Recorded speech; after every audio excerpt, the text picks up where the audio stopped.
I-86 After Dark recommends simply the best cleaning services. Call 716-912-6940. Western New York's cleaning and restoration leader.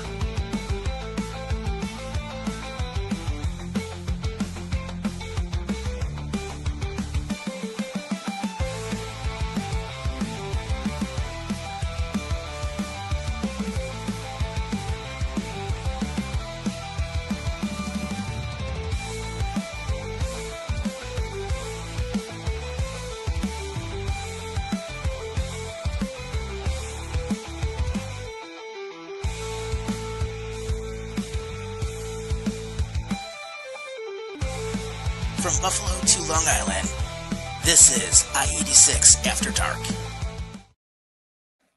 Welcome I-86 After Dark, everybody. It is Wednesday, March 18th. You got the Ginger Hammer. You got great Dame here. Dame, how's your week going, my friend? Pretty good. I mean, you're sounding a lot better than last week. Yeah, I will say that headset has been retired. So that's all I will say about that. But how long did you have that thing for? I actually had it for about, I think, 3 years. So considering what it was, that's actually not too bad. It had a pretty good run. Yeah, it did. But this one's got surround sound 7.1 on it, and I can actually make it do some party tricks on it too. So that's kind of that. So if I want to make it light up and do some crazy shit, here we go. So that's it. Multicolor changing LEDs. And yes, of course, it is St. Patrick's Day. Well, it was St. Patrick's Day yesterday, actually. So, of course, hope you all had fun getting drunk and doing whatever you like to do. We'll throw in some fun stuff a little bit later. But, of course, you guys know the deal. If you want to jump on and make some comments and be part of the show, by all means, go ahead. And we're going to have some fun tonight. And the first thing, of course, there are some more trades that happened in the NFL. And one of the big ones that ended up coming out is that the Eagles have acquired quarterback Andy Dalton from the Panthers for a 2027 7th-round pick. Yeah, I didn't quite understand that trade. It's what, are you just trying to give Dalton one last chance at a championship? That's what I was wondering, because honestly, it's like the Eagles really didn't need to go after him. It's like, I totally don't understand it.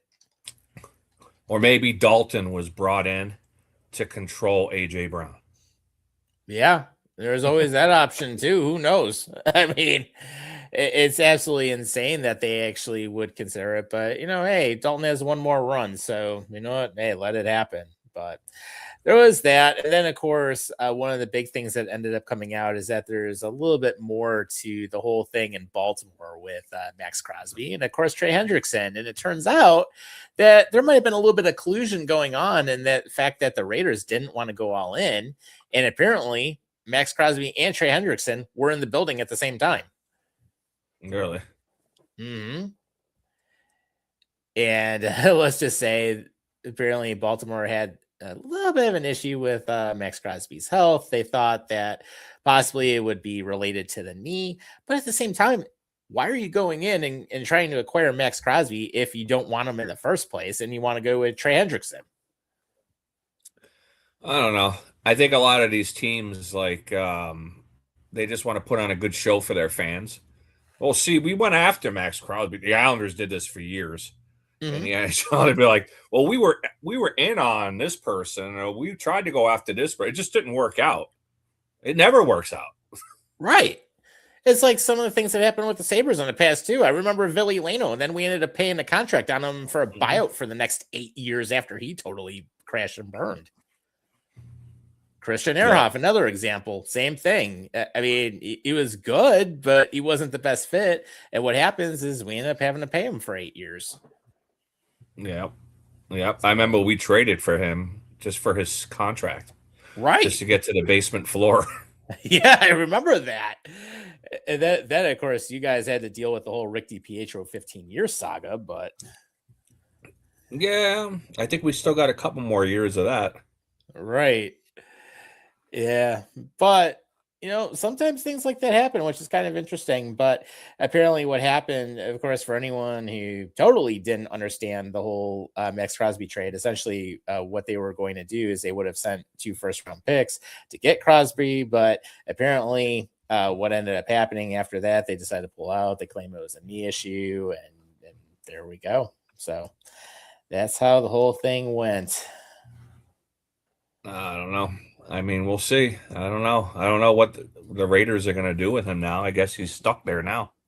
Yeah, well, I guess he's untradeable unless someone wants to throw in like a super cheap offer. But of course, the Raiders are not going to accept anything less than a couple first rounds. And at this point, if you're trying to move him and get him off your team, I mean, I'm sorry, Raiders, you're not getting 2 first round plus picks. It's not happening. No, you're probably not even getting one first Right anymore. Maybe. They're probably just going to have to let it play out this season and see how it goes. Mm-hmm.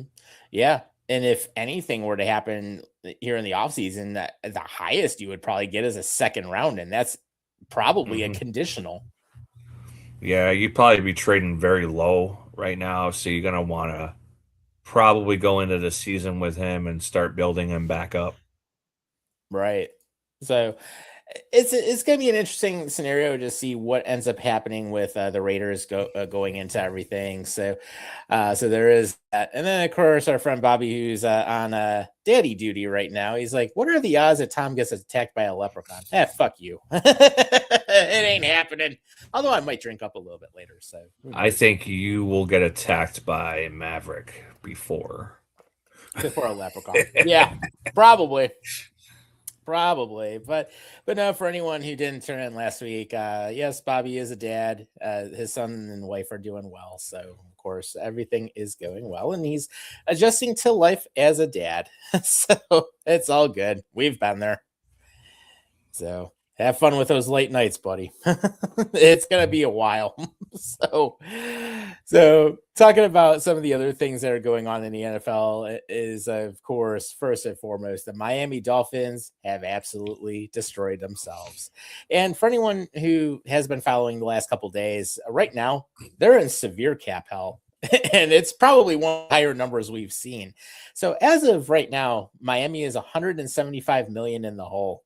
And of course, the big thing, Tyreek Hill, he's costing him 28.2 million. Jalen Ramsey's costing them 20.9. Minkah Fitzpatrick, 13 million. Bradley Chubb, 10.9 million. Terron Armstead, 10.7 million. James Daniels, 4.8. Zach Wilson, 3.8. But of course, Tua is at 60 million. I mean, this has got to be one of the most calculated tanks of all time. Yeah, seriously. And here you go. You end up getting rid of him. You bring in Malik Willis, who's done absolutely nothing in this league except for being a career backup. So literally at that point, I mean, the writing's on the wall. They're absolutely tanking and they want to totally rebuild. And all I can say is good luck, Atlanta, because now you're going to have the competition between Penix and Tua, and it sucks either way. Yeah. I mean, both of them don't have great arms. At least Penix is a little more mobile. But yeah, that's not great. Yeah, it really isn't. And here was like the thing for it. I mean, Miami obviously is probably not making the playoffs anytime this year. They're probably not going to be in it next year even, because they're going to have dead money that they have to deal with. But I go 5 years on them. Yeah, seriously.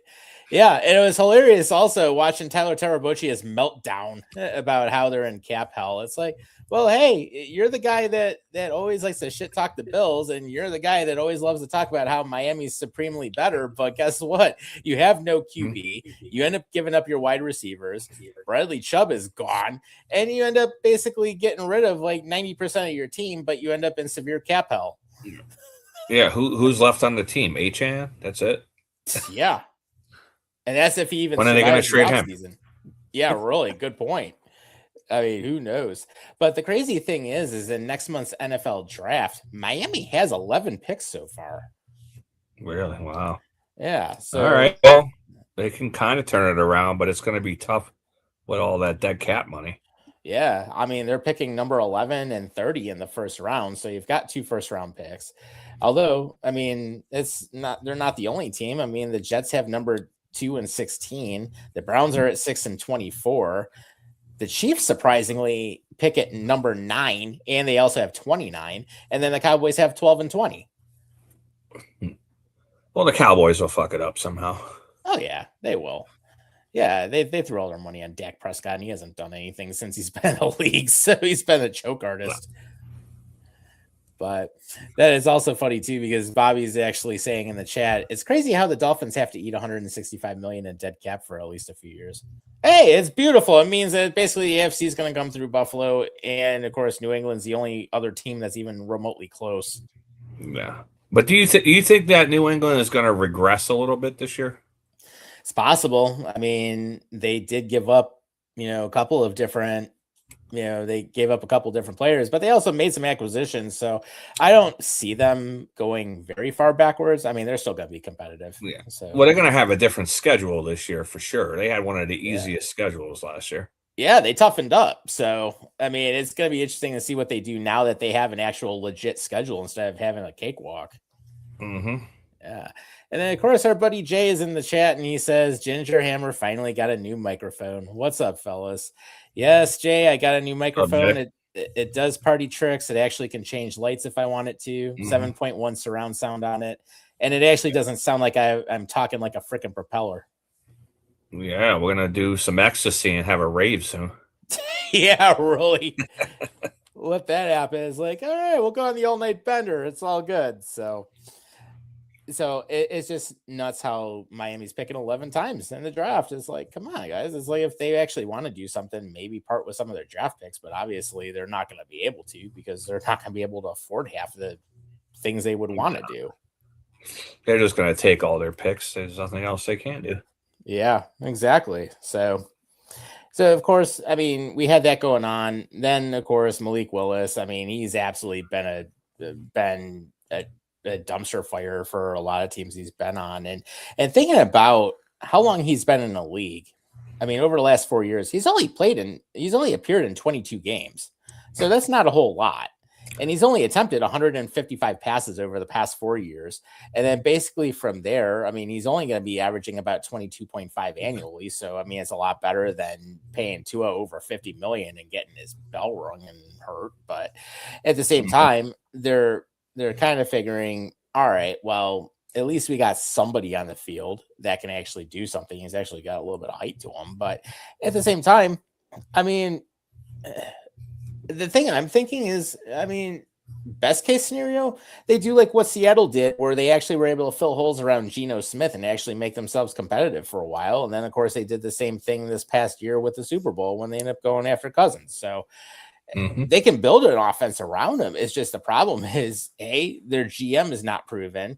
Their coach is not proven. It's like, what are you going to build around Malik Willis of all people? I just don't think they're even trying to build a team. I really don't. Yeah, seriously. So it's kind of funny. Bobby's like, might as well go on Xbox Live with the new mic. I'm sorry, I'm a PlayStation guy. Yeah, seriously. Although, I mean, I can get Xbox Live on my TV if I really wanted to, but yeah, but that's all good. But then thinking about Tua going to Atlanta, so he has a 1-year deal. So obviously Atlanta doesn't have a lot of faith in him. And of course, I mean, the good things with Atlanta, yes, you have Bijan Robinson, pro running back. You have Drake London, great wide receiver. Kyle Pitts, great tight end, which he actually did do a lot of good things last year. So then again, they ended up putting them around Michael Penix, but of course he hasn't done much and he's recovering from a torn ACL. So of course Tua is going to likely be starting. But the thing I have to wonder is what Kevin Stefanski is going to do, because Atlanta is not significantly better than Cleveland, but they are definitely a better organization overall. And they actually do know how to look at talent and they can actually bring in talent. So it's just one of the comparisons that is brought on NFL.com is that Darnold, Mayfield, and Daniel Jones can change their careers with a change of scenery. So maybe it's a good thing. Maybe it's not. I don't know. But I'd still be very leery unless Atlanta does some significant things in this draft. Yeah, I mean, I feel like he's going to have more weapons. Well, not really. I don't know. I mean, because he had Achane, he had Waddle. Right. He had Tyreek Hill. Yeah, I mean, he had at least 3 weapons he could go to, and he just like never utilized all of them. I don't know. Does Atlanta have a better line than Miami? Maybe. I mean, I I don't think it's significantly better, quite honestly. I really don't. I mean, maybe defensively slightly better, but I just don't see the offense being that much better, if it is even better. Well, they're gonna have to wrap Tua in like one of those big plastic bubbles. Yeah, seriously. Yeah, dude, it's like that movie Biodome. It's like, hey, let's like wrap this entire place all in a freaking sphere.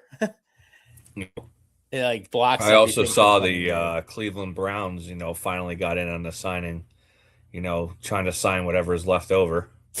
Yeah, and of course they waited till the last minute, as always. Mm-hmm. Yeah. They're like, oh, these players don't have any team to go to. You want to come to the Browns? Okay. Yeah, go for it. It's like you can come here. We'll pay you a little bit, and we'll pay you to lose, like we always do. Mm-hmm. Yeah. Although supposedly they broke ground on their new dome stadiums. So. Wow. Yeah. Oh yeah. It'll be outside the city of Cleveland. They finally got that thing situated. But it's also kind of interesting because now, and this would have actually been a good thing if our former co-host Rob was still here, but I would have loved to run this by him because, of course, with the Pittsburgh Steelers, they still don't know what they're doing at QB because nobody has come out and said if Aaron Rodgers is actually going to return for another season or if he's going to finally retire. I don't know. Unfortunately, I think we're going to have to suffer through another season of him. Yeah. Hey, maybe he smokes enough ayahuasca, he'll be all right.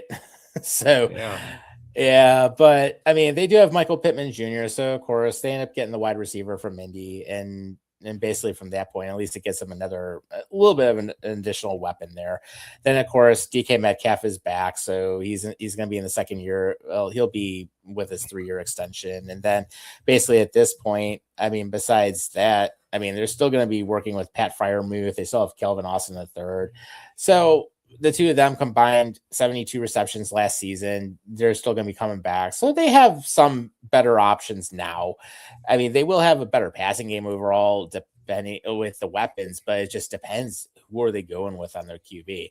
And the thing I would almost have to wonder at some point, they're going to have to use a first round pick on a QB or possibly a early second rounder. Yeah.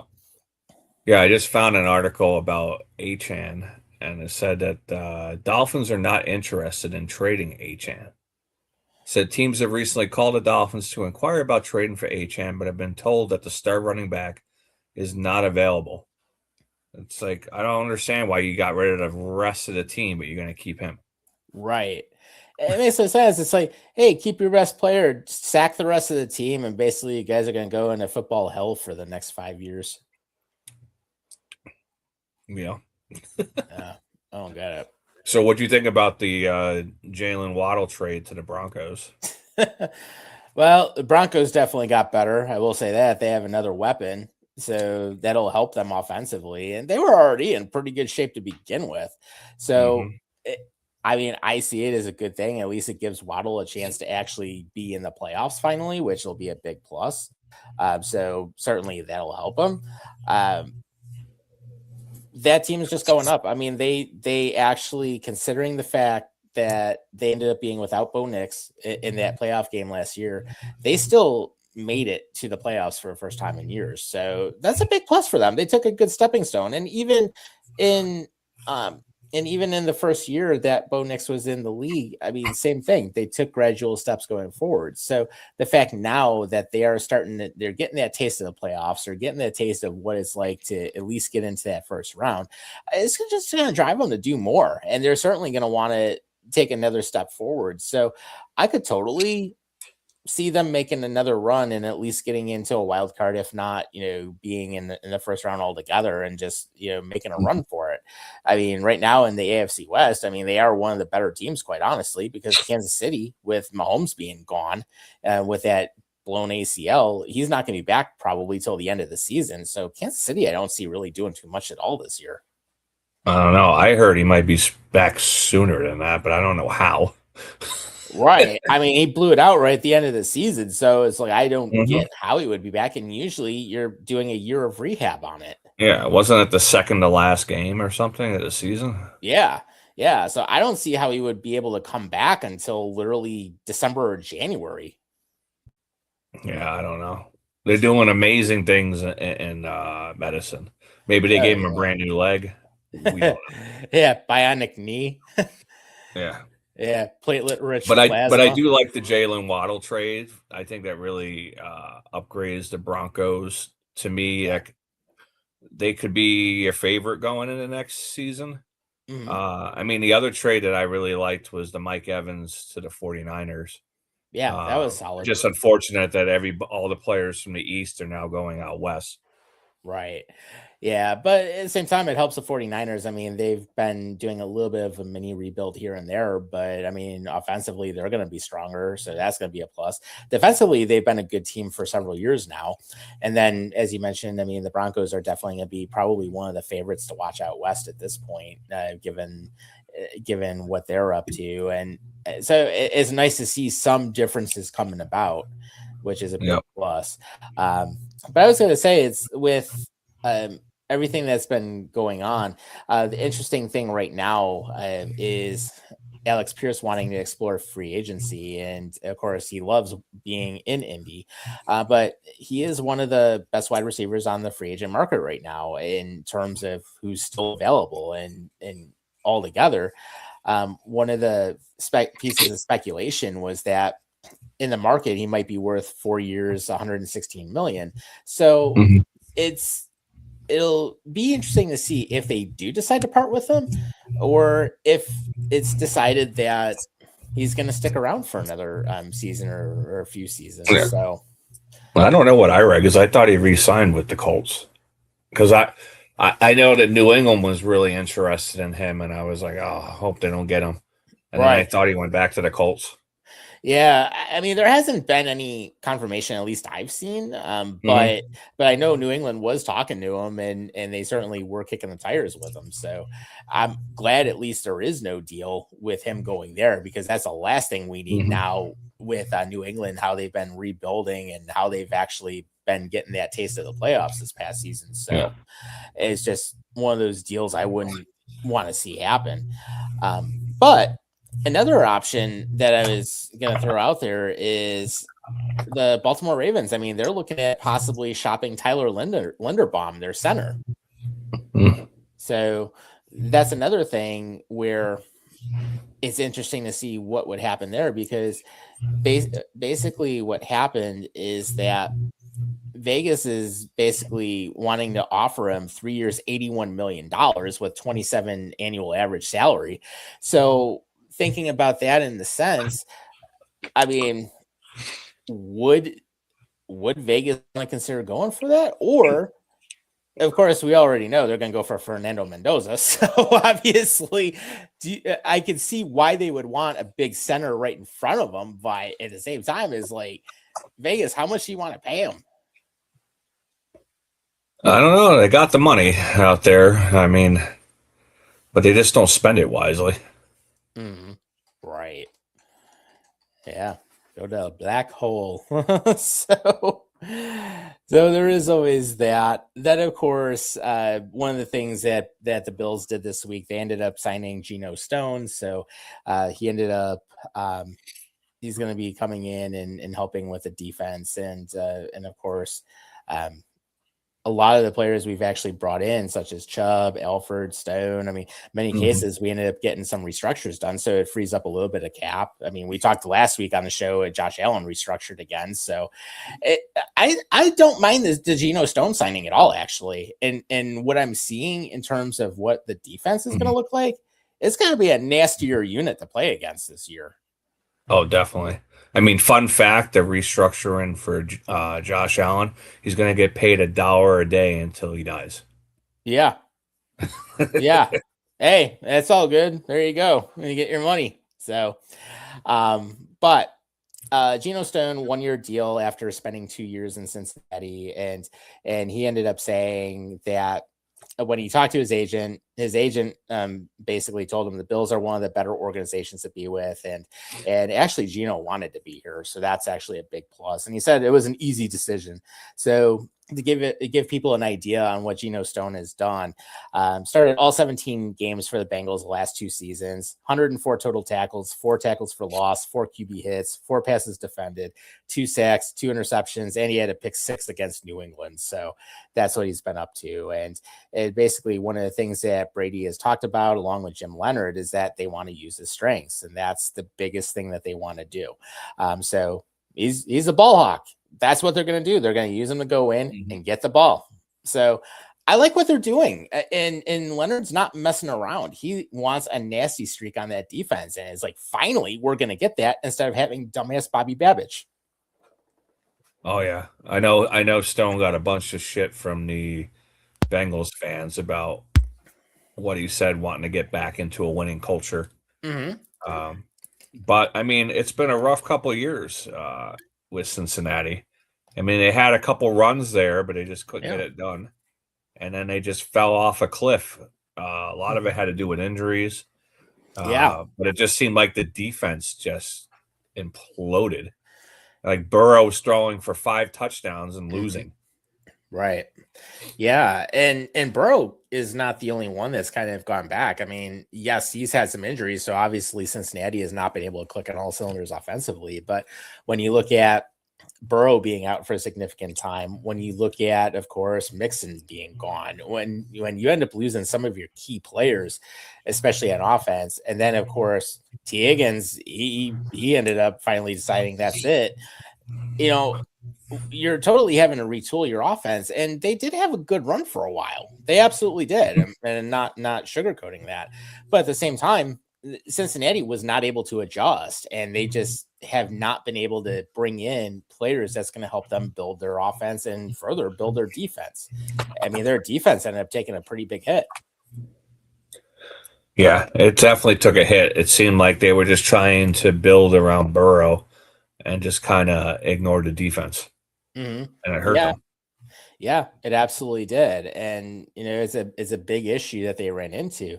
But then when you look at what the Bills also did with bringing in D. Elford and CJ Gardner-Johnson, especially Bradley Chubb. Bradley Chubb is the big one that they brought in, and I'm glad that they ended up doing it. But D. Elford is definitely a player that can also make an impact defensively. So I'm glad that they did that. And again, you're getting more players that are going to have that nasty streak, and they're going to make it a lot tougher for opposition, which is absolutely a big thing to see. It's what it should be nice. I'm just I'm worried about the changeover. I know we needed the change, but it's a lot of players to bring in and hope they can gel quickly. Yeah. And then when you figure the system that Leonard's going to use, it's probably going to be some type of hybrid 3-4-4-3 that they're going to work with and probably do a bunch of different scheme packages in there.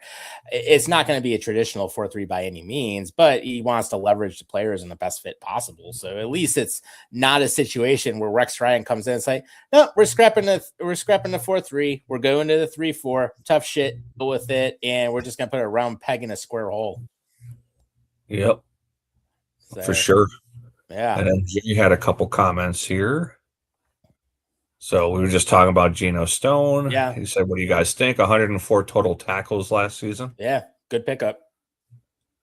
And then Stone played with Epinesa, Hyde, and Hamlin. So this can work if they play to his strengths and limit his weaknesses. Yeah, I agree. And I think that they can do that. So that's one of the things that they talked about. Leonard's good with coming up with different schemes, and he can leverage players to their strengths. So I'm looking forward to seeing what ends up happening. Defensively, I think we should be a lot more sound than we have been in the last few years. Well, yeah, the defense was just getting too old. Too old. It's just and slow. Yeah, and they weren't changing the scheme. That's the other problem. Yeah, like every single year was like they can't stop the run. They can't stop the run. They can't stop the run. Okay, well, why don't we change that? Yeah, seriously. And now it's like, okay, it takes getting your head coach fired to actually make that change. It's like now we finally have someone that's willing to do it. So Mhm. it's absolutely nuts. And Babbitt should have never been a defensive coordinator with the Bills in the first place. I think. I mean, it was just the wrong move because, of course, we saw in several cases when McDermott was still head coach, he was having to take over play calling. Oh yeah. Well, it's just crazy that the Bills couldn't stop the run, but against their passing defense gave up the least amount of total yards in the NFL. Right. So it's just like they could stop the pass, but maybe they overplayed the pass too much. So we don't really know. Right. Yeah. How about AJ Epinesa leaving the Bills and going to the Browns for a 1-year deal? Get paid before he retires. Yeah. Yeah. And it's only like $1 million, I think, for 1 year or something. Yeah. Like yeah. It wasn't much because, I mean, when we had Epinesa, I mean, he was here on a 2-year, $12 million deal in 2024. And the problem is a rotational rusher, but he only had 2.5 sacks across 15 games. And, I mean, he did make 2 interceptions, but the problem is that his sack count was down. He didn't do anything, and he was used on 47% of their snaps. It's like he was not worth the $12 million in that sense. No. But I see my Giants finally got their wide receiver replacement for Wan'Dale Robinson. Yeah, you guys are going all in. Apparently, I guess we got some Darnell Mooney.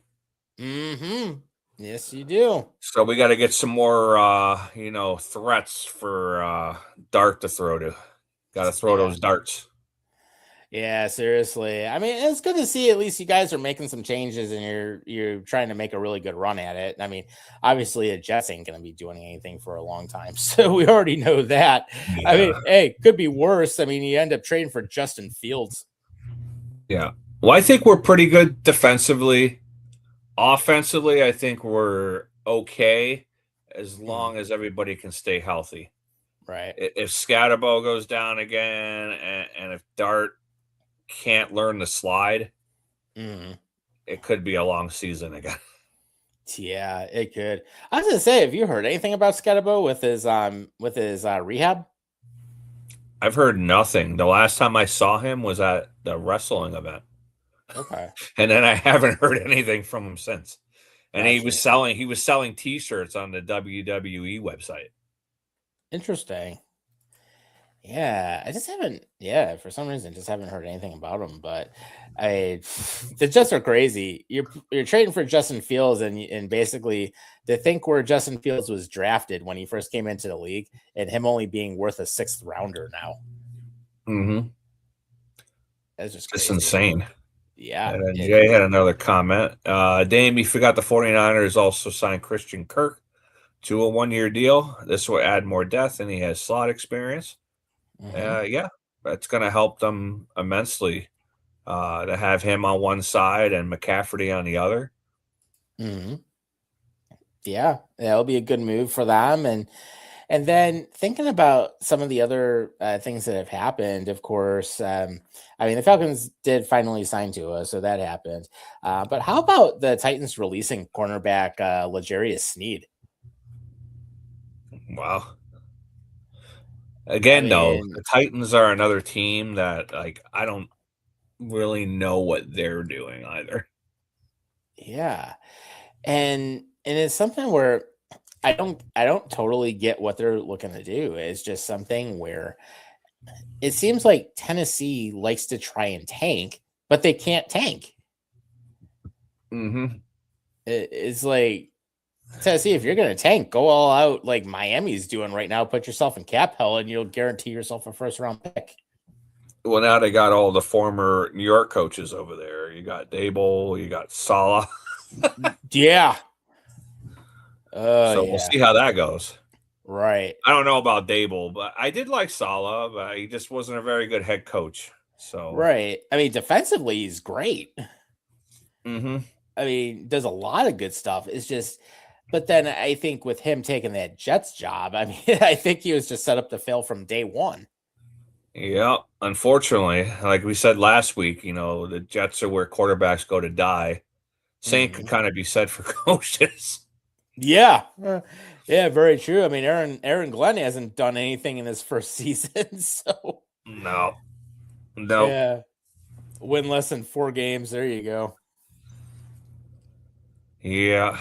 I Yeah. mean, they never seem to get like that top overall pick. They're always in the hunt, Right. but they don't. They're another team that doesn't know how to just tank and Yeah. get the first overall pick. Yeah, they just can't do it. And then of course, what happened since we were on last time is that the Colts have agreed to a deal with Daniel Jones, so he's going to be staying there for a little bit. So he got a 2-year extension, $88 million, and they say it's the largest 2-year contract in NFL history. Noting that the deal could go up to $100 million based on incentives. So Mhm. $50 million guaranteed. Another $10 million guaranteed for injury. So if he gets hurt, he's still getting paid. And then basically Sweet. from there, it exceeds what the Seahawks did for Sam Darnold or what the Bucks did for Baker Mayfield back in 2024. So I will say this. I mean, Danny Dimes actually fits in well with Indy. He actually turned it around. He actually was able to finally show some different things he could do. I mean, now granted, when he was with the Giants, it was just a total shit show with how they were set up, and of course, Daboll got one playoff year out of him, but he could never maximize anything that he could do. And then, so he goes to Indy, he ends up starting to light it up. Then, of course, he gets hurt. So then, of course, we saw Phillip Rivers in there for a few games. But at the same time, what ended up also going on is that it takes the $37.83 million transition tag off the books. So this way, they save the cap room. So good move by Indy by being able to not put themselves in cap hell. They actually freed up some money so they can work with that. And then at least now, for the first time in a while, their QB situation is actually somewhat stable. Yeah, no, I'm happy for Danny Dimes. I mean, going over to Indy, he definitely was a difference maker for them last year. And after he got hurt, you saw how quickly the Colts fell apart. I mean, they were in a solid playoff position and then just went winless the rest of the season. Right. Yeah, they just totally tanked it. And at least now with him having a system around him, I mean, it's certainly gonna be a positive, I think. I mean, and they should be, I think on paper, they should be in a good spot where they could go ahead and potentially make a run for a playoff spot, if not a wild card spot. And certainly I think it's possible. I mean, speaking, you brought up Phillip Rivers, and I know that the Buffalo Bills brought him in to interview for head coach. Right. What was that all about, and what happened to him after that? He bailed out. He decided not to go forward, and I'm like, I still don't know why they looked at him, quite honestly. It was just an odd move. I thought it was more like for publicity, like a publicity stunt, but I don't know. Yeah, it could have been. I still can't justify why they would have even done it. It just doesn't make any sense. I don't know. I mean, he did coach high school. What was it even high school? It might have been middle school. Yeah. He coached kids, I know that, but it's like, unless it was just one of those things, they brought him in just to take the heat off of just for being to take the heat off himself after McDermott got fired, and a lot of the fan base raised holy hell over it, which is also hilarious because the fan base wanted him gone, and then they're like, why the hell did you fire him? It's like, and we talked about that on the show quite a bit. 13 seconds. It didn't make any sense. The whole playoff situation, and he just could not get over the hump. Yeah. So I know Bobby called it very early. Yeah. He should have been gone after 13 seconds, but Oh yeah. Yeah. We've talked about that in the past, even on the old show. We ended up talking about the whole 13-second situation, and he was calling for his head right then. And a lot of fans were, and they decided, oh no, we'll keep him. So then of course McDermott's here for 9 years. And did he do some good things? Yes. He built a better culture. We were able to get into the playoffs consistently now. So now that's the expectation as we go forward. But at the same time, if you're not getting past like literally the second round or third round of the playoffs, and you're not getting into the finals consistently, something's got to give. And he just could not do it. Well, unfortunately, like I said, he had a lot of scapegoats. 13 seconds, he kind of put that on Leslie Frazier. He's thrown Dable under the bus. I mean, Yeah, uh, through his special teams. he probably coach would under have the thrown bus. Brady under the bus this year again. Right. He had a lot. He had a lot of bodies that he took out. Yeah. I mean, when you look at it, at least 2 defensive coordinators. I think we had 3 offensive coordinators. You look at least 1 or 2 special teams coordinators, other position coaches. I mean, it's like at some point it was going to come back to him, and he just couldn't point the finger anymore. Yep. Sometimes you're going to have to sit there and own it. So, yeah. I mean, when you go through as many coordinators as he did over that 9-year tenure, I mean, that's got to tell you something. And he could not pick good coordinators to save himself on that. Yeah. It's weird because when you look around like the league and you see other like very successful coaches, they kind of keep, either the defensive coordinator or their offensive coordinator as like their right-hand man. Mm-hmm. And McDermott never seemed to have that. Right. Yeah, and especially when you think about some of the different offensive coordinators he had. I mean, initially he had Greg Roman, then he went to Brian Daboll, then he went to Ken Dorsey, then you ended up. Ken Dorsey was a fucking nightmare. Yeah, he was. He was. And then of course he went to Joe Brady, who's now the head coach. So in 9 years he had 4 coordinators, which means they're only staying with a team like an average of a year and a half to 2 seasons max. Yeah. Well, the knock was at the beginning that, no offensive coordinator wanted to come to Buffalo because there was no weapons. There was no quarterback with Tyrod Taylor. And so they couldn't attract talent. But then Josh Allen came in, and you should have been able to attract a lot of talent and keep somebody there for a while. Right. And it still didn't happen. It's just a lot of times the offensive coordinators were scapegoats, and yet at the same time, the only one that really left on his own was Brian Daboll. Everyone else was fired except for Brady, who got promoted.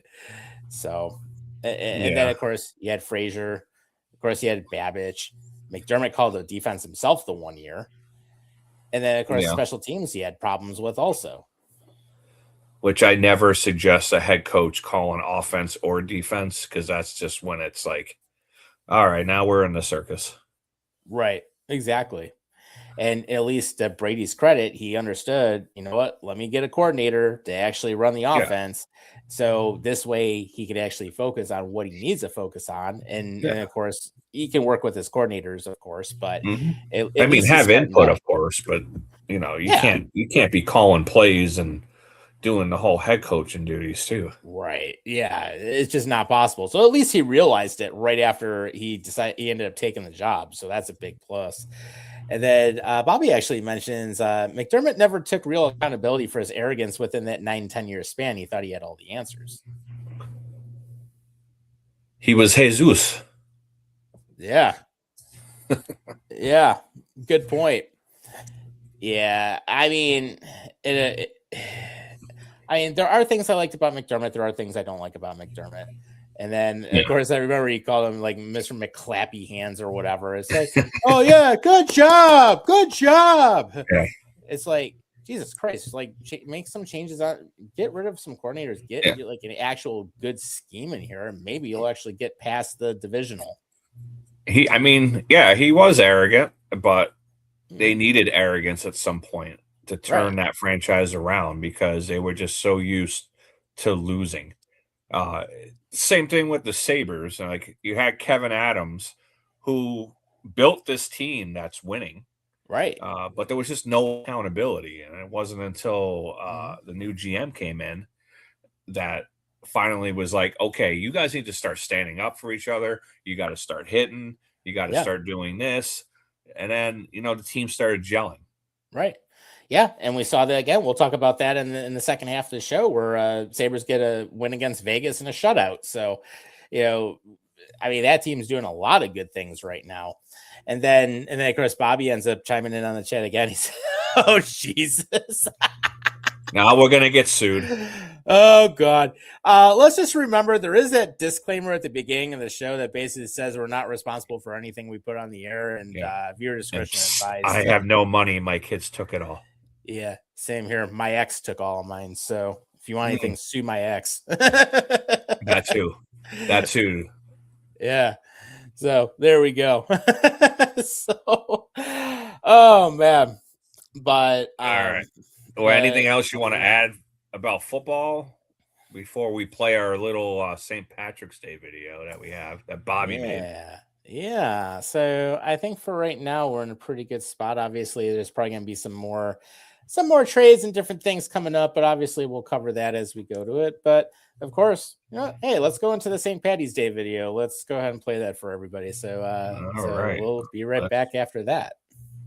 All right, we'll see you on the other side for hockey, and here comes the video. Yes.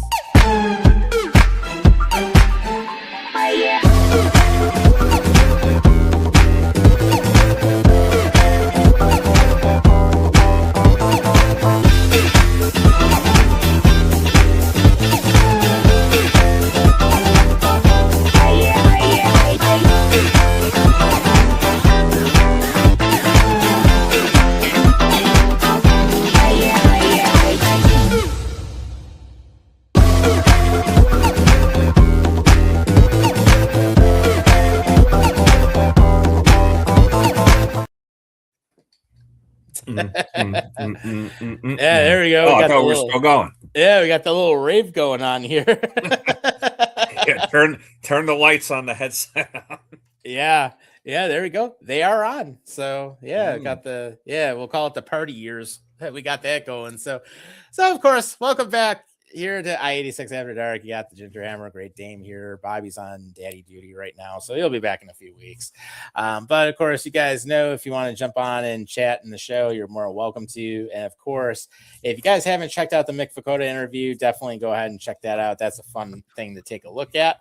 And then we'll go right into the hockey. So, of course, the Sabres are still on a win streak. They ended up going to Vegas last night. They kicked off the first of the 4-game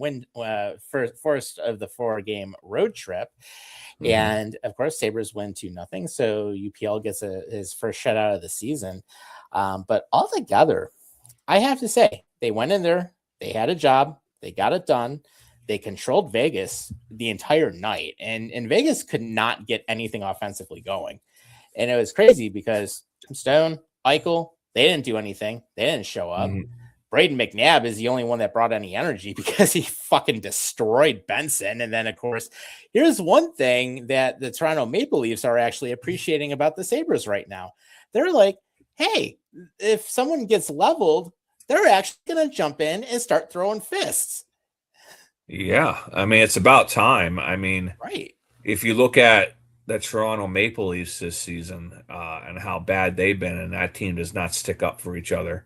I mean, their captain, Austin Matthews, got kneed by Rakogudas, and he's out for the season now with a torn ACL, and nobody went after Gudas. Right. Nobody.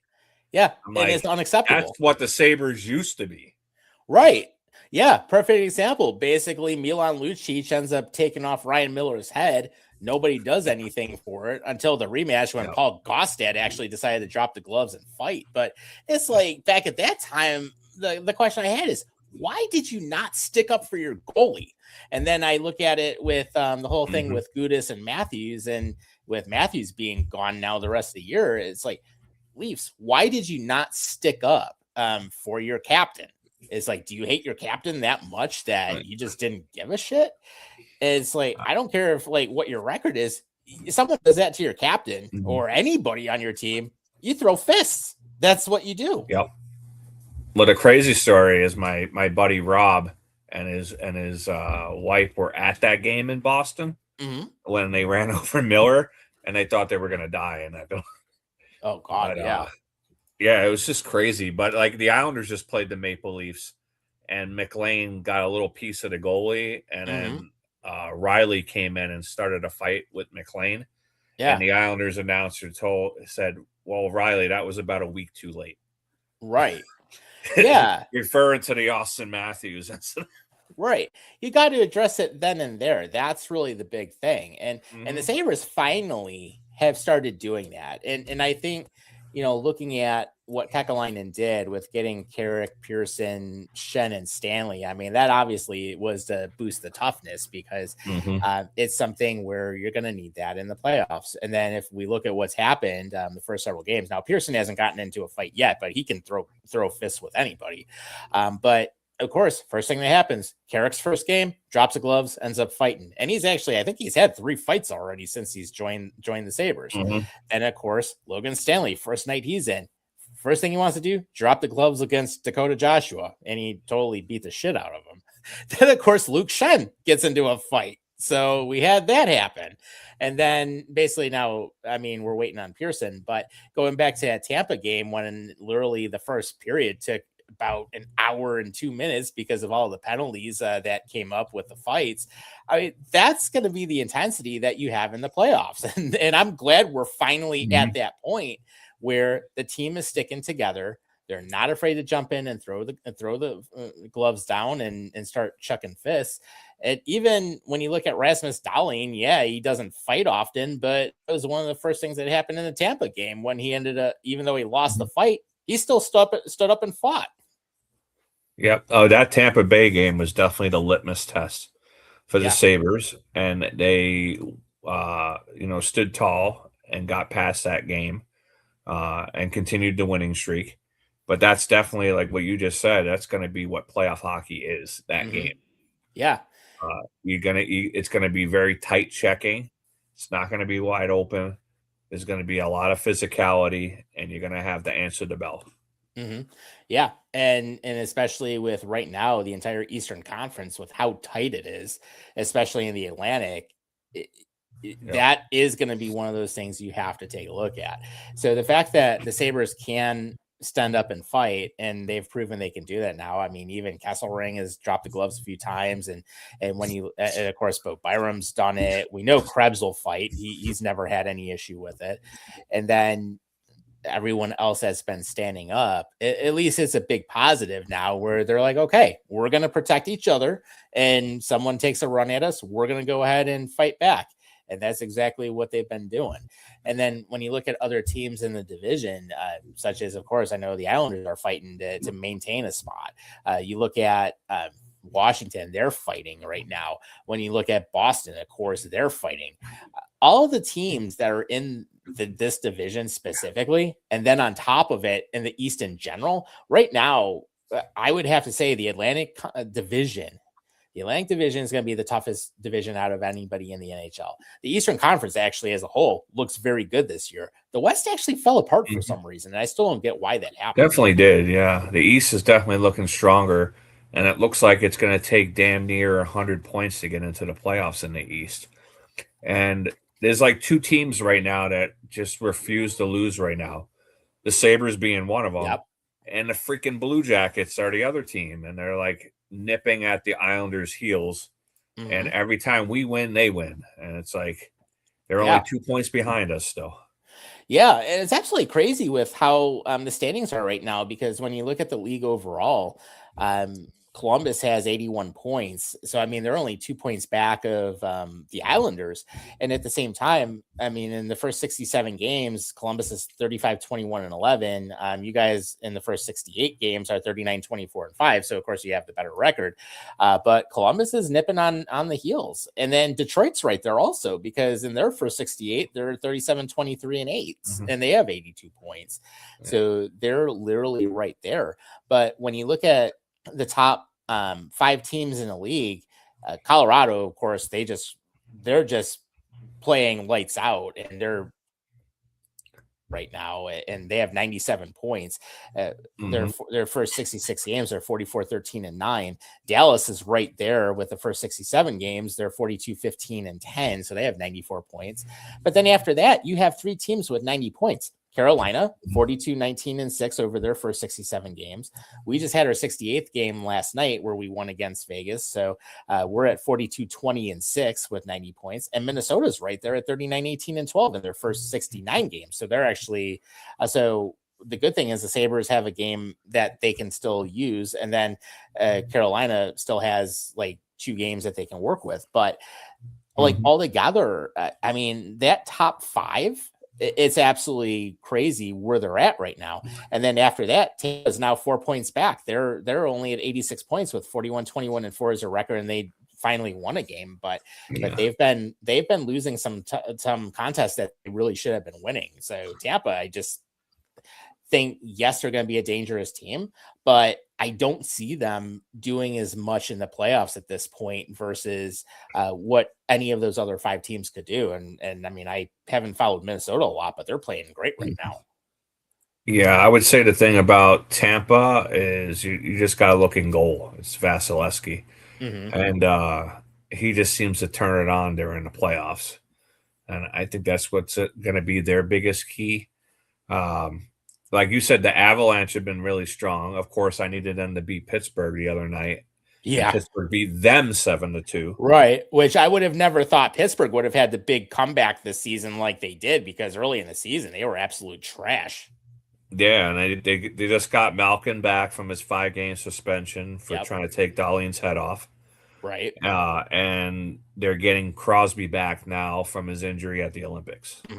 Yeah. So they didn't really lose much ground with those two missing. Right. And it's only going to make them even more dangerous as they go forward. And it was just crazy because me, Bobby, and our friend Rob ended up being down in Pittsburgh, of course, for the Bills game this past Thanksgiving. And we saw the Maple Leafs destroy the Pens. I think it was like a 7-2 or 7-3 final from what I remember. And the Pens just had no effort. Defensively, they were horrible.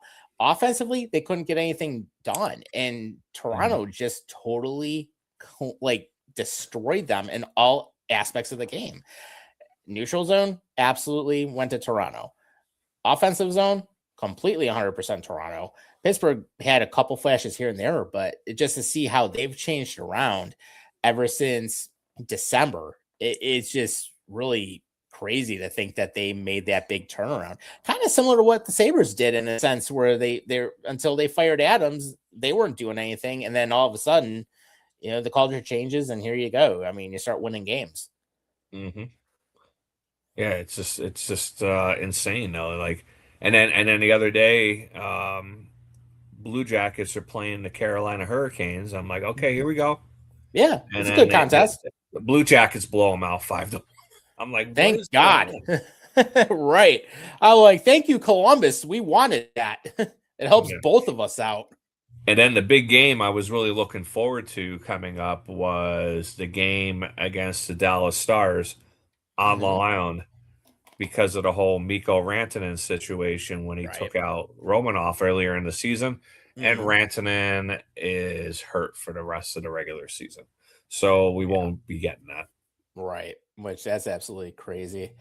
And so it's just absolutely, insane with how things are going with that. And then, thinking about some of the other teams in the league, it's kind of crazy to think that besides Columbus, Ottawa's nipping at their heels also. I mean, they're only 4 points back from them, and they have 77 points so far.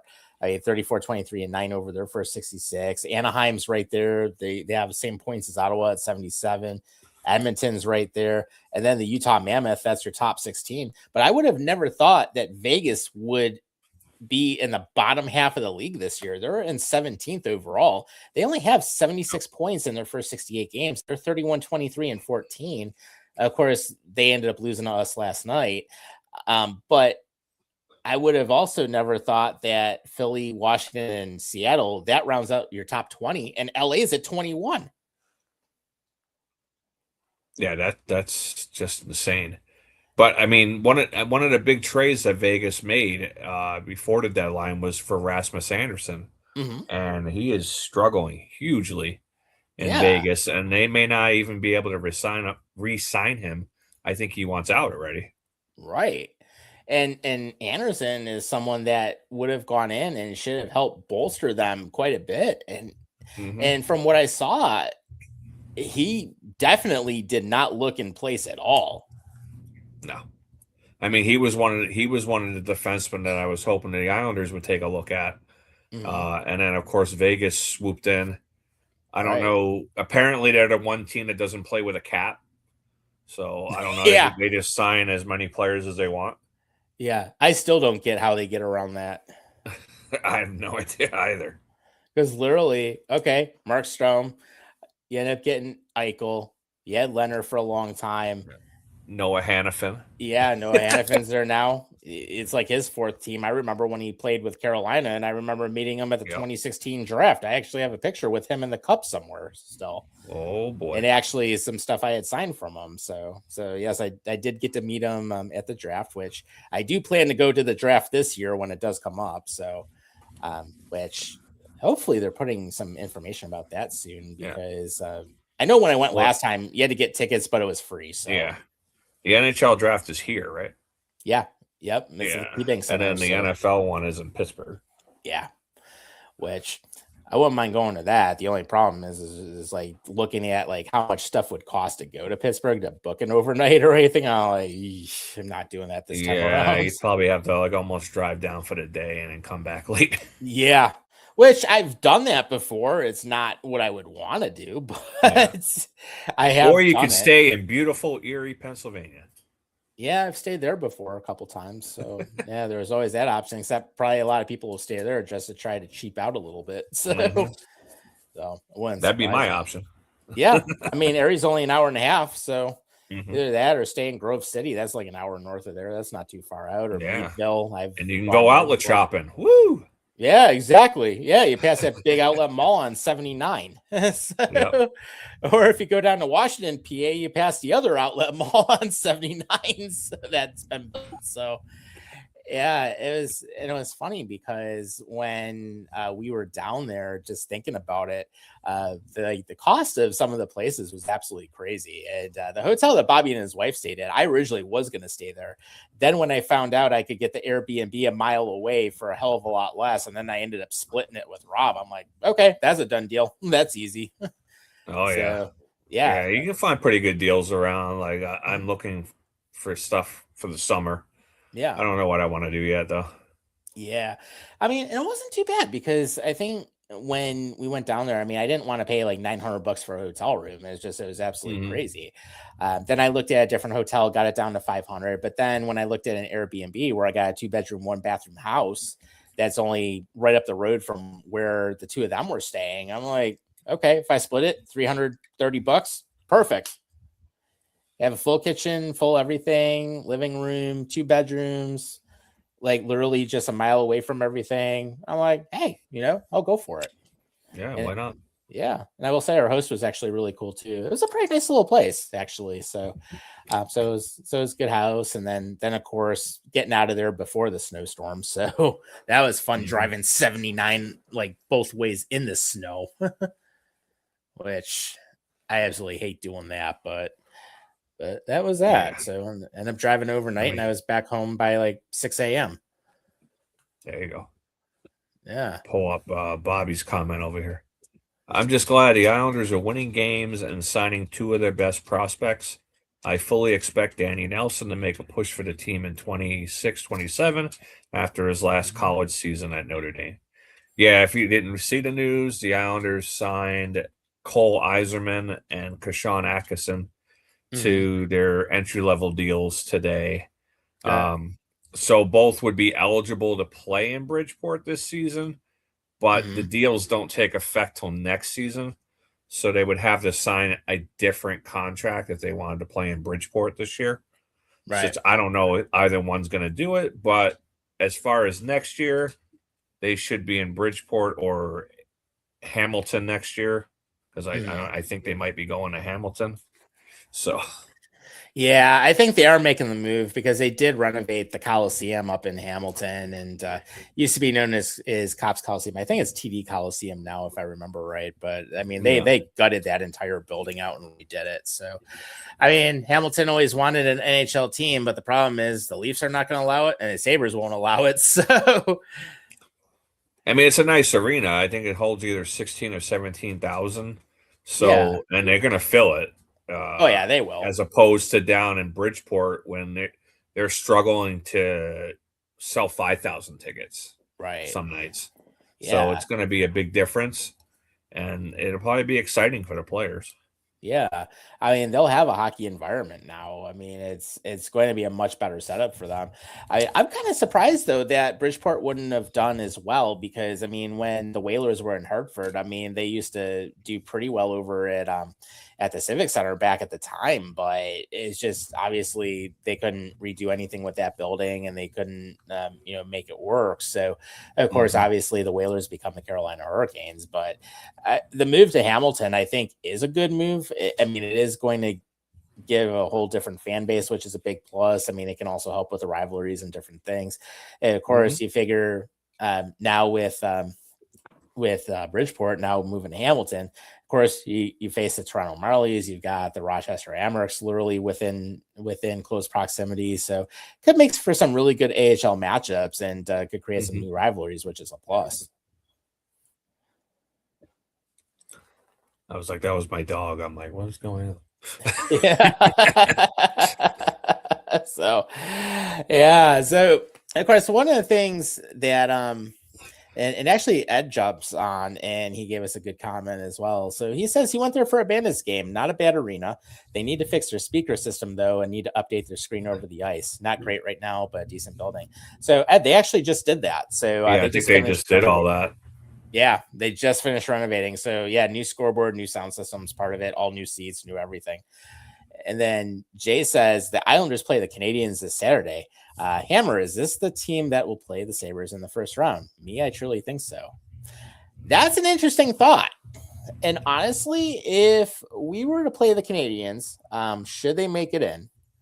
And right now, with where we are in the conference, I mean, Carolina's 1, Buffalo's 2, Montreal's number 4, Tampa's at 3, Pittsburgh's 5, and the Islanders are at 6. So when you look at how everything is set up right now in the Eastern Conference, in the Atlantic, Buffalo, Tampa, and Montreal lead.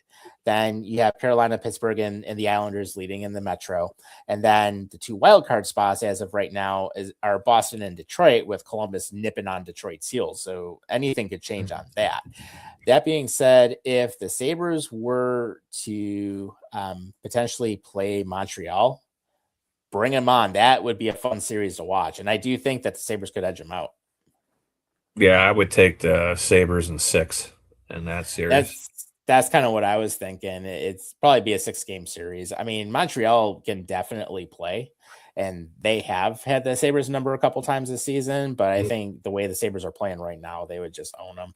But I would still say at least 6 games. Yeah. And then I think Montreal's solid, but I'm just not sold on Sam Montembeault, their goalie. Yeah, me either. Now, if Carey Price was in his prime, that'd be a totally different story. Then I'd be really worried. Well, then we're going 7. Yeah, exactly. Then our buddy Brad, who watches us from Kentucky, is commenting as well. And he says, okay, well, talking hockey, can we give our boys on the Team USA Paralympic sled hockey team a shout out? And absolutely, we're going to talk a little bit about that. So it's actually one of the things with what Brad mentioned. They dominated in the Paralympic Games. Mm-hmm. Absolutely dominated. Yeah, that was the first time ever that one country won all the gold medals for men and women in the regular Olympics and the Para Olympics. Yeah, that was a great scene to see. And, for anyone who hasn't watched the Paralympic Games, I got to tell you, man, I give them a lot of credit because they put up with a lot more than what any other athletes would do. And they had some really exciting things going on. So yeah, definitely shout out to that, to both the men and the women's teams, and great job with what they had. And then Jay mentions we play Boston tomorrow, but we're gonna lose. Thanks, Cheveldayoff. You gotta beat Boston. Yeah, seriously. Beat Boston, it'll do good for both clubs. So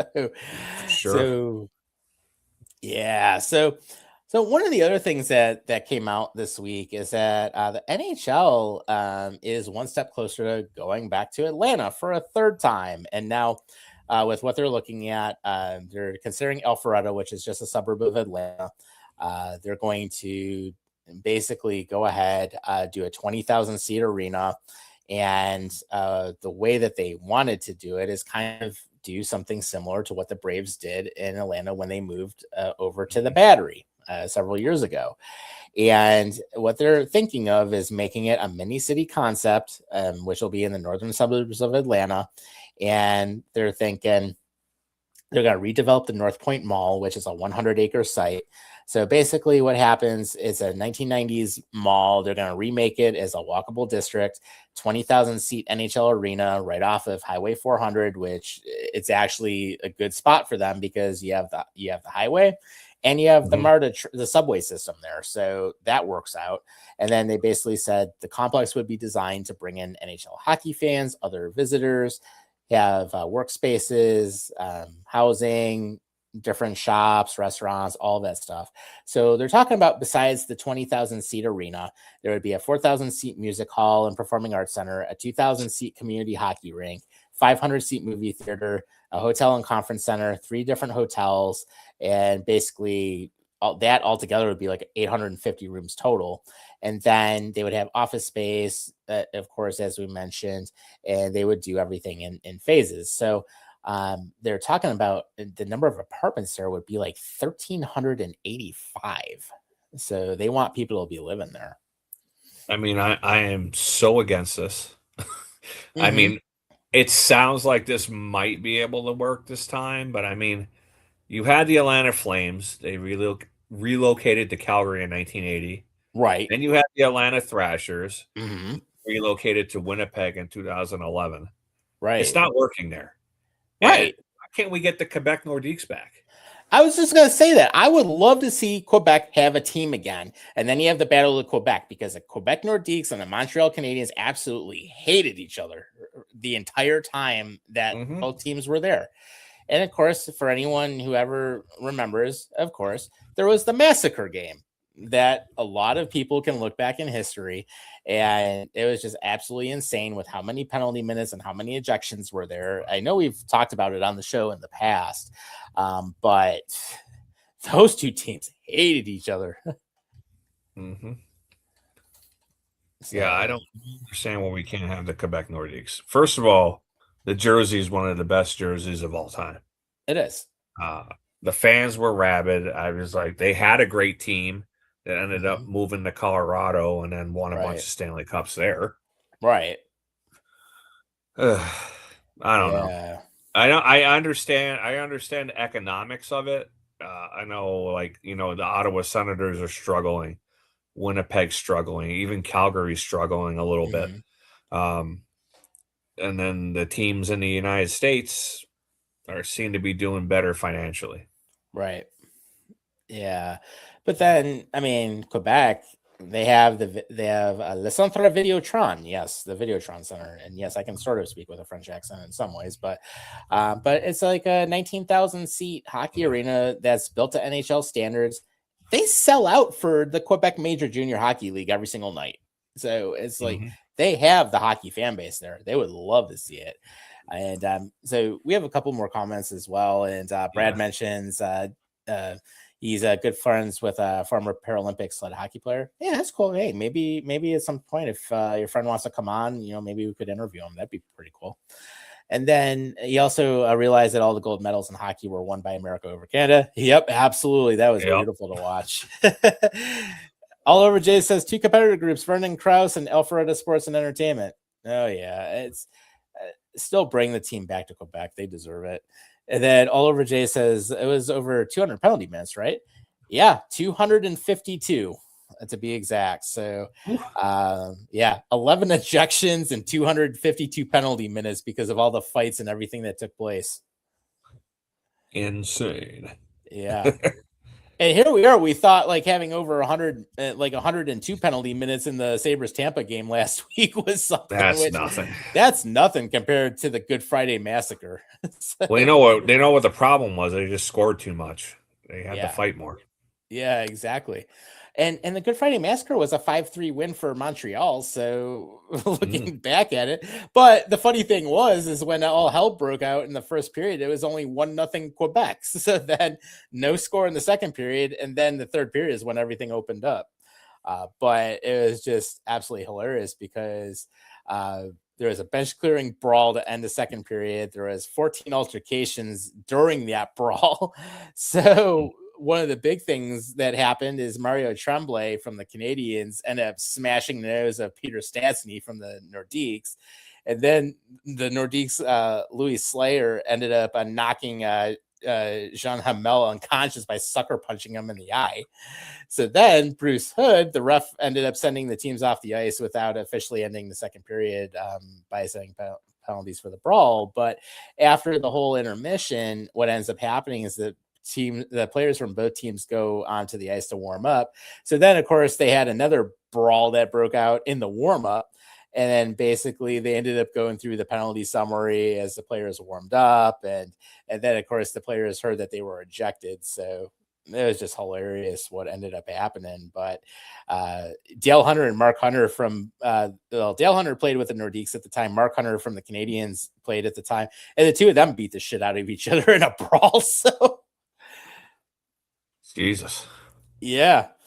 But speaking of which, there is more hockey coming to Canada, though. Yes, there is. The World Cup of Hockey. Yes, there is, and that's actually another thing we can talk about. So, the World Cup of Hockey is going to be in Alberta. So Edmonton and Calgary will be the hosts, and then Prague and the Czech Republic is actually going to be part of it. You think Hasek had something to do with it? Maybe, maybe, but. No, good to see them get the World Cup, though. I mean, that's always interesting to watch, and I think that there's going to be some good hockey out of it, so it'll be a good thing.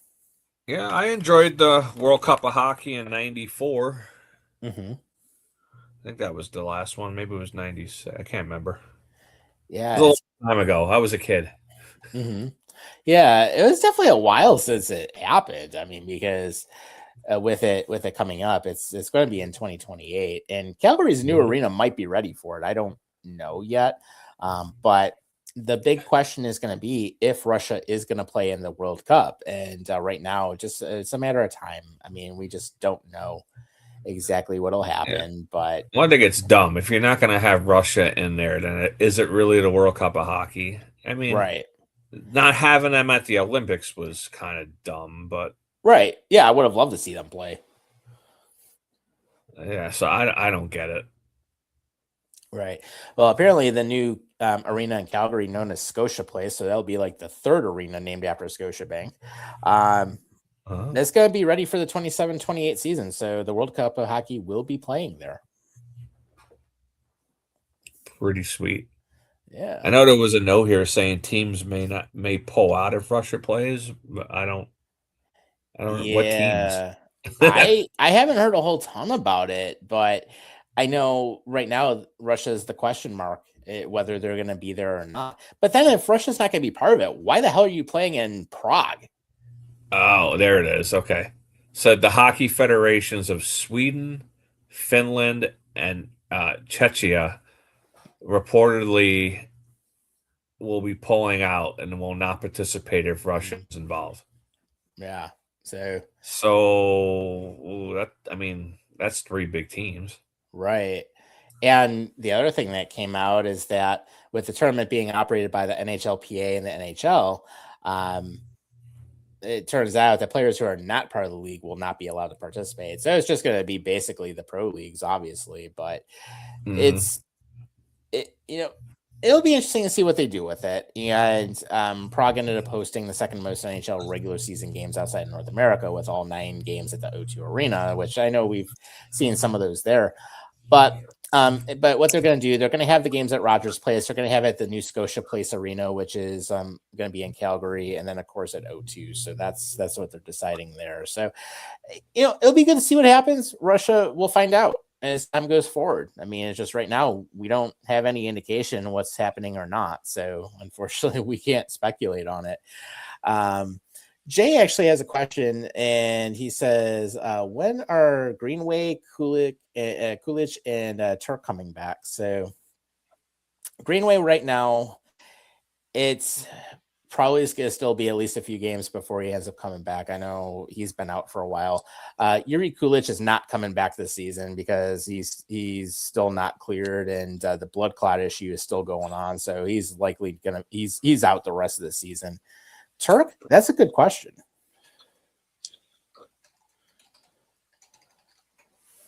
So not sure about that, but we'll definitely take a look.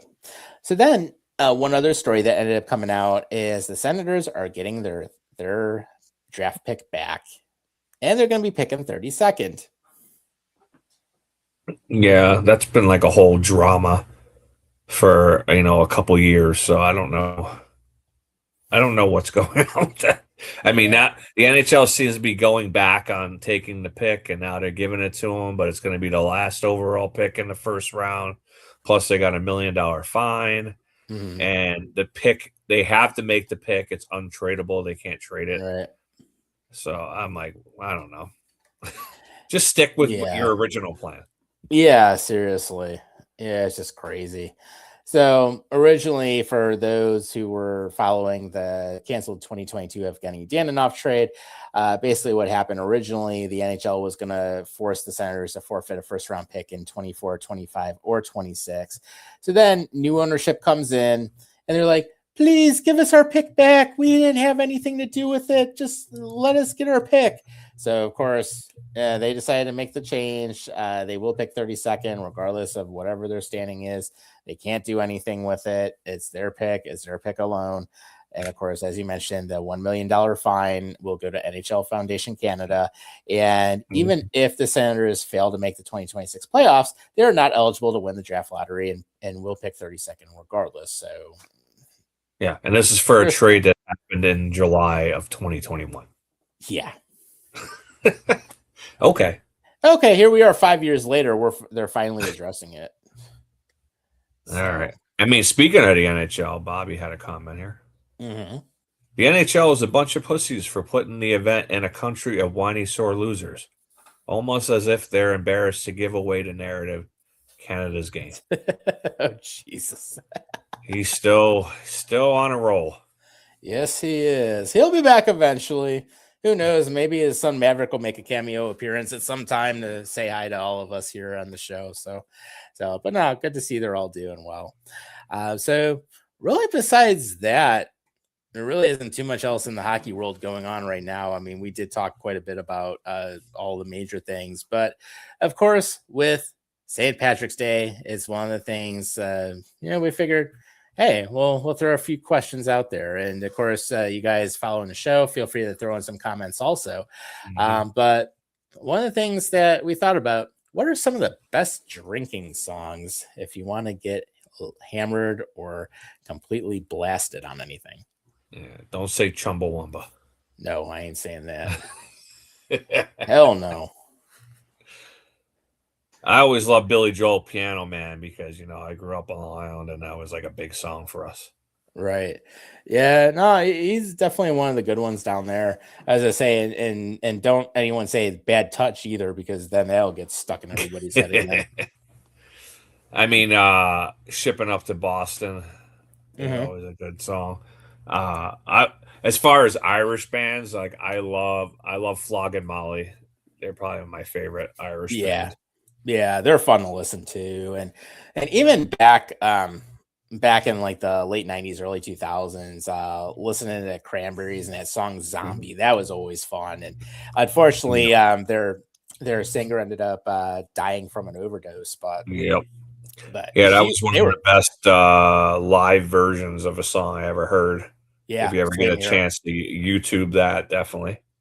Yeah, I think it was either 99 or 2001 when they did that. That was just great. I mean, it was one of the best versions I've ever heard. I think it actually, honestly, I think it sounded better than the studio version. Oh, definitely. And plus you had like the whole crowd chanting it too. It was just, it was incredible. Yeah. To me, that version, and then the Goo Goo Dolls doing Iris downtown in the rainstorm. Yep, I was there. Those two are just incredible. Yeah, I was there. That was my 21st birthday, and I just remember eventually I got home. So I was drunk. Yeah, one of my best friends, he actually lives in Tennessee now, and I remember me and him, we ended up going down there, and oh yeah, I started drinking at like 11 a.m. I was completely blasted by the time I got home, and I remember a couple of times we had to take cover in a parking ramp and different stuff with just the nasty storms coming through. But I will never forget that show, and that was just so fun to go to. Yeah, I wish I was there. I was not. Yeah. So yeah, and the Goo Goo Dolls, they actually had to stop a couple times just because of the stage getting flooded. They didn't want to get electrocuted. But Ani DeFranco was also a great opener, and she was definitely great start for that. And similar thing, they had to stop because of the stage getting flooded. So but I will never forget that show being down there. That was just so much fun going to it. So and actually another live performance I could think of is if you Google it, if you go to YouTube, Fleetwood Mac, and they have of course shit, and now I just totally forget about it. Oh yeah, Go Your Own Way, the 2004 version when they were live. Okay. That one is a great one to listen to. And for anyone who has ever followed them, 96 was good. 2004, I think, was their best live version. And Lindsey Buckingham was he doesn't even use a guitar pick. He was just going all out for like 7 straight minutes. It was just. I'm more partial to The Chain. Hey, The Chain is good too. I mean, that's a great song from them. But yeah, it was just a great live version and totally one I would recommend. And Ed says you stole his song. Yeah, because I'm shipping off to Boston. Yep. Yeah, there's always Whiskey in the Jar by Metallica. That's another one. It's a good one. It's all right. It's all right. And then our next question was best Irish foods. Yeah, gotta go with the corned beef. Yeah, I love a good corned beef and cabbage. I probably missed my window this week to get it, so it's probably gone everywhere. But it's a pain in the ass to make. I never want to make it, but I love to go to a restaurant and have it made for me. Yeah, very true. Yeah, actually, one of the places I've gone to around here, the Irishman, is actually still doing well out in Williamsville, and that's a good spot. So, yeah, doing that or get the shepherd's pie, but you gotta go corned beef on that. That and a pint of Guinness. There you go. Yeah, for me, it's Gene McCarthy's downtown. That's a good spot. Gotta go there. A good spot. Yeah, definitely. And Ed saying also he agrees the corned beef, you got to go with that. So yeah, that's definitely a good spot. And then he's also even thinking, best redheads in pop culture. Simple, me. There's your answer. Damn, I thought you were going to say Carrot Top. The ginger hammer. Fuck Carrot Top. The ginger hammer's where it's at. I mean, when I'm thinking, I'm a sucker for a fucking redheaded woman. Oh my god, dude. So fucking sexy. Yeah. So I mean, Elsa Fisher. Nice. She was married to Borat for a long time. Oh yeah, I remember that. Oh, good old Borat. Yeah. I was like, well, if Borat can get her, then I think I can. Yeah. Oh man. I'm trying to think of some other ones, but I mean Emma Watson. Yeah, she's a good one. Lindsay Lohan's one that comes to mind, although she's kind of like cringe, but I can't remember her name, but the redhead that was in Mad Men had the big boobs. Oh yeah. Christina Hendricks. Yeah, that's what her name was. Yeah. She was nice too. Yeah, she was. She was. So can never go wrong with a redhead. No, I came so close to dating one time when I worked in a movie theater. Yeah. And I was just like a week too late of asking her, and somebody else asked her before. And I was like, damn. Oh man. Damn, I was so damn close. Right. Yeah. I mean, my ex was blonde. I mean, the person I'm thinking about dating now is actually like a blondish redhead. So I'm like, all right, maybe I'll have my chance on that. So I think all I've ever gotten is brunettes, which are fine. Yeah, they're fine. Not complaining. Yeah, I shacked up with one once. Right. So it's all good. And then it actually, Bobby says Chianti. So Nah. And then Ed says Mila Jovovich in The Fifth Element. That's a good choice. Damn, you're showing your age there, man. That's an old pull. Yeah. That's a good one.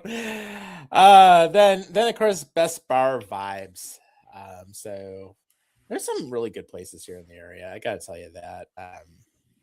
Yeah, I mean, you also have Adolph's downtown too, Yeah, which that's a is good weird spot. because it's like an Irish pub with a German name. It's like, Yeah. And it's fun because I mean they have some good, like their wings are really damn good in there. So Mhm. I mean they have some good food. I mean I've been over to Blackthorn before. Oh yeah, On Blackthorn's Seneca good. Street. That's good. Been there a few times. I mean, obviously, if I want to go like more of like a true bar, I'd say Adolph's, Gene McCarthy's is good. Yeah. Kelly's Corner, if I want a really good beef on weck, that's good. Barbell's, good spot for wings. Both East Aurora and Clarence. I mean, they're both pretty comparable. Gabriel's Gate's actually a place I like down in Allentown. I haven't been there in forever, but I used to like them. Quality has gone way down. okay, it's been a while since I've been there, but and then I'm just trying to think of some other spots, but Yeah, we're actually brewing our collaboration beer at Gene McCarthy's this year with nice. Brian, the head brewer of Old First Ward. Mm-hmm. So we got a good beer in the works that's going to be stuff. coming out for our festival at the end of April.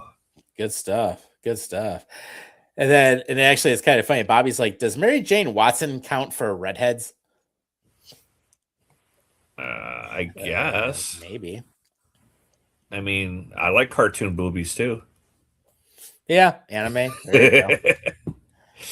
Hey, we don't discriminate on this show. It's all good.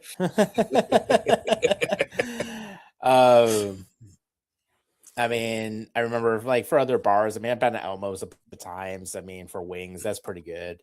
Out in Amherst. I mean, yeah. I mean, Amy Adams. That's a good one. Yeah, that's a good one. That's a great one right there. Mm-hmm. Yeah. I'll be going down to Richmond, Virginia in a couple weeks, and they got a nice English pub down there called Penny Lane. Yeah. So that's a really, really nice bar down there. It's an English pub, but it's got a little bit of an Irish feel too. Nice.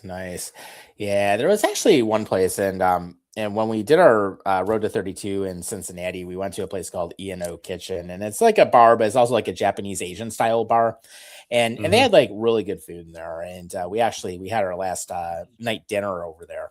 I actually ate there twice because I went with someone I work with also, and coworker lives in Cincinnati, so I ended up going for dinner the one night. But really good food there. I mean, they have their own beer, and of course you can get other types of beer as well. But their own house lager was really good, and then of course their sushi was great. I know Bobby ended up getting, I think, like a hibachi like rice dish and something. I think he had like steak with it too, which was good. And I know his wife liked it. So, I mean, that was a good spot. I really like that. We don't really have any Irish pubs here in Cheektowaga. Yeah. I mean, I was going to say, you either have to drive downtown or you have to go out to Williamsville.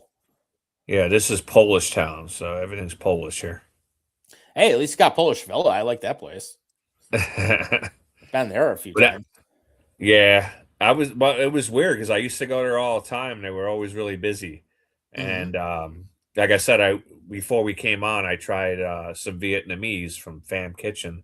Yeah. That's right next door to Polish Villa.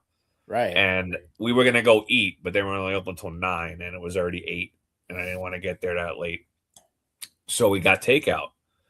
And then I went to go pick it up. And I walked in, and it was like a little after 8. Wasn't a seat in the house. Wow. Totally busy. And then I looked next door to Polish Villa, and there was one car. Yeah. I'm like, what is going on? It's nuts. And I don't get out to Cheektowaga super often now, just because I live a lot further north than I used to. But at the same time, I used to work out in West Seneca, so a lot of times I would hit up Polish Villa, or I'd go over off of Clinton and Rossler as well. Yeah. And and same thing. A lot of times when I would go there, I mean, yeah, they have good food. It's just for whatever reason, they just don't get as much people. As Oh, the they used food's to. really, really good, but damn, Yeah. it got expensive because I used to get the Polish kielbasa and pierogi platter. Yeah, that's And good. it's $27.99 now. Woo, that went up from the last time I remember. I was like, wow. I remember when it was $19.99. I thought that was expensive. I'm like, shit, I'll just buy kielbasa at the store or the butcher. Yeah, I'll and just go down make my to own. the Broadway Market and buy it and make it myself. Yeah. Go to Camellia's or even if it's not the Broadway Market, go over to Sloan Supermarket or whatever. That too. Yeah, there's always that, or even closer to me, I can go out to Pelicanos in North Tonawanda and get some stuff. I mean, although granted, you're not going to find a lot of the Polish stuff there, but similar kind of difference. Just thinking about it, but it's just crazy, like how much they went up. I mean, their food is good. I'm not going to say it's not, but it's like for the same thing, I'd almost go to Pot's Deli. Yeah, I think you kind of got to price yourself into the neighborhood. And it's a very heavily Polish community. We are kind of cheap and we like our coupons. So $30 like Niagara Falls too. You're not gonna get too many people that are gonna go in there for that. Right.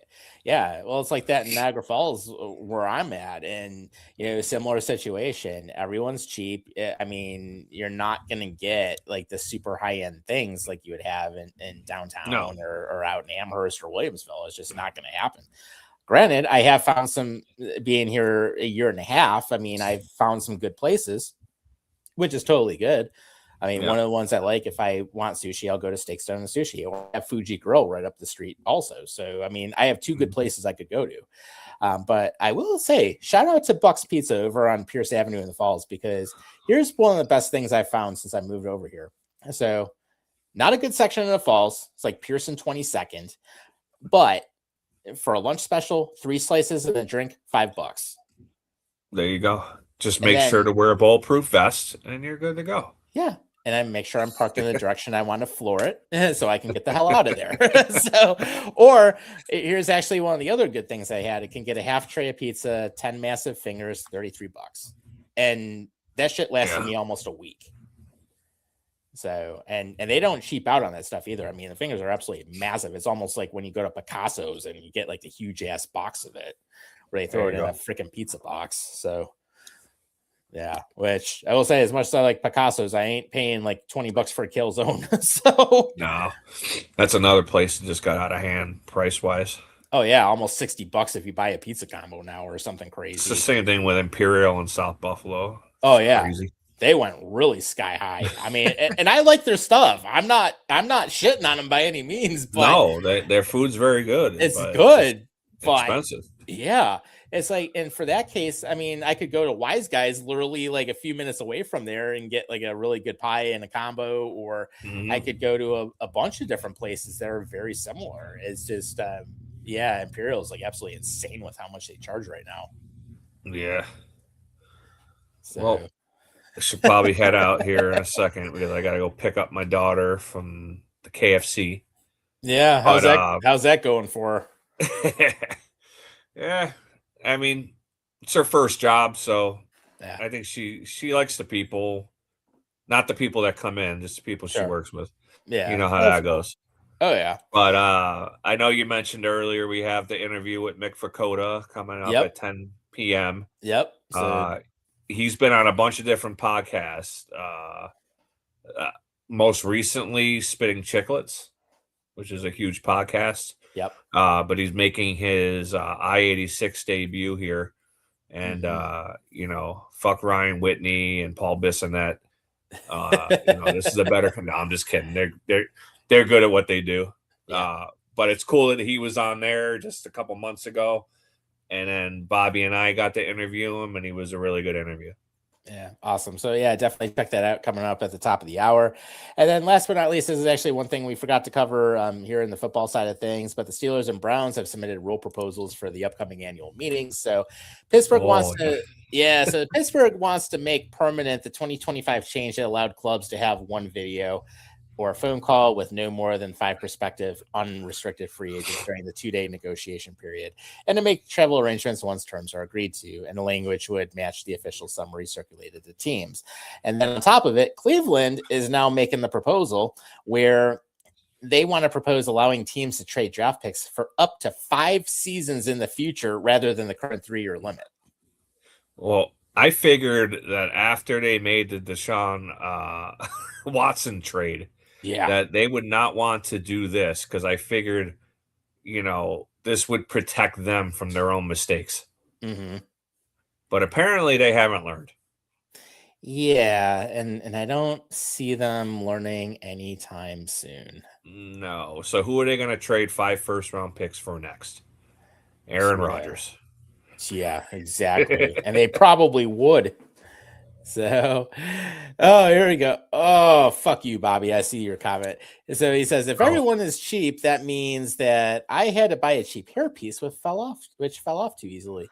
Dude, I have more hair than you, so shut up. Yeah, why do you need a fucking hairpiece? You just put a hat on. Yeah, exactly. Or I'll just shave my head bald. Or it looks like I'm fucking bald all the time on this podcast. Yeah. But I do have hair. Yeah, same here. I do. Yeah. And usually and depending, I'll either go goatee or full beard. So it's all good. There you go. So as you get older, you lose hair up top here, and it grows everywhere else. Yes, it does. And then, hey, good old Spartan shampoo, man. That stuff actually strengthens everything and actually can help with regrowth without having to use minoxidil or finasteride. So, hey, I'm excited. I'm almost 50 and I still have hair. Yeah. And I'm going to be turning 44 this summer, and I still have hair, so I'm okay with it. Just some of it's starting to go a little color change, but hey, it happens. So I'm not 100% red anymore. I got a little bit of gray mixed in with the beard and stuff, but it's okay. I mean, hey, shit happens. Sophisticated. Yeah, exactly. And women like me for a bunch of other reasons too. So it's all good. It's all good. But read between the lines, ladies. Read between the lines. Yes, but yeah, Bobby needs to. Yeah, that's why Bobby uses his beard oil and all this other stuff, because he cannot do it naturally. So, oh boy, yeah. But in the meantime, man, I know you got to get out of here, and we've gone about an hour and 40. So hey, we'll wrap it up for the night. So, so of course, stay tuned for the Mick Vukota interview. That's going to be coming up in about 20 minutes. That's right on our channel. So of course, check that out. And of course, if you want to watch any of our previous shows, go to any of our platforms. You can also download us on Spotify, so you can take us anywhere. And then we'll do it same time next week. Jay says, great show, guys, and hey, we appreciate you tuning in as you always thanks do. for hanging in. Yeah, everybody, we appreciate you hanging out with us for a little bit every Wednesday night. So that being said, Dame, we'll see you next week. I'm the Ginger Hammer. Take care of yourselves and each other. We'll see you next time. See you guys.